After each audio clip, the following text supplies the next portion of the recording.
اللہ رب العالمین کی جو نگاہ کرم خصوصی نظر محمد الرسول اللہ پر تھی، اللہ کو جو محبت اپنے لاڈلے محبوب سے تھی وہ بھی کسی اور کو نصیب نہیں ہوئی۔ لہذا محبوب سے نسبت کے لحاظ سے اللہ کو چونکہ سب سے زیادہ پسند تھے رسول اللہ، اس لیے ہر بندے کو بھی سب سے زیادہ محبت رسول اللہ سے ہونی چاہیے۔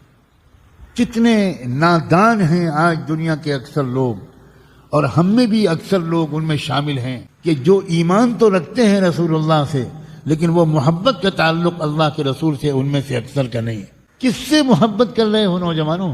کس کو اپنی آنکھوں میں بسا رہے ہو؟ کس کی تصویریں دیکھتے رہتے ہو؟ کس کو یاد کر کے گانے گاتے ہو اور شعر گنگناتے ہو؟ کس کی یاد میں تمہارا دل تڑپتا ہے اور آنکھوں سے آنسو بہتے ہیں؟ کون ہے جس سے ملنے کے لیے تم بے چین رہتے ہو؟ کیا ہے رسول اللہ سے بڑھ کر محبتوں کا مستحق کوئی؟